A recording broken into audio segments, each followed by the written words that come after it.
कराची का एक शख्स जिसके कई कैश एंड कैरी हैं, ट्रेडिंग के मामले में मुझसे नाराज़ हो गए। वो शख्स मुझे कॉल करता है और बोलता है कि मैंने ट्रेडिंग करनी है, मैंने उसके हालात को देखा, उसके बिज़नेस को देखा, उसके वक्त को देखा, उम्र, दिमाग, एजुकेशन और कंप्यूटर के जहन को, माइंडसेट को देखा, तो मैंने बोला माफ़ी चाहता हूँ, आप ट्रेडिंग ना करें तो बेहतर है। वो शख्स नाराज़ हो गया और कहता है कि मैंने बहुत ज़्यादा एक्सपेक्टेशंस के साथ आपसे रब्ता किया और आपने मेरी एक्सपेक्टेशंस को तोड़ दिया। मैंने उसको समझाने के लिए बोला कि मैं कैश एंड कैरी बनाना चाहता हूँ, 1.5 लाख रुपया मेरे पास है, बनाऊँ या ना बनाऊँ।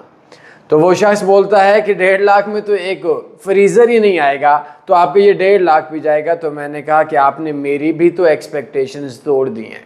वो शख्स बात को समझ गया। तो मैंने उसको यही बात बोली कि आपने मशवरा मुखलिसाना दिया, अगर मैं आपके मशवरे को मुखलिसाना ना समझकर मैंने बात पे अमल ना किया तो नुकसान होगा।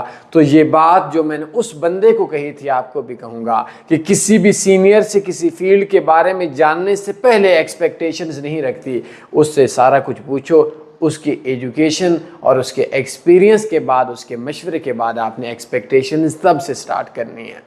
मज़ीद मैं एक ट्रेडिंग का इंतहाई माइंड सेट वाला ट्रेडिंग का कोर्स दे देता हूँ। इंशाल्लाह अमल किया 95% फ्री में है, सीख जाएंगे। मज़ीद बायो में मेरा व्हाट्सएप नंबर है, फ्री कोर्स ले सकते हैं। अपने ख्याल रखिएगा। अल्लाह हाफ़िज़।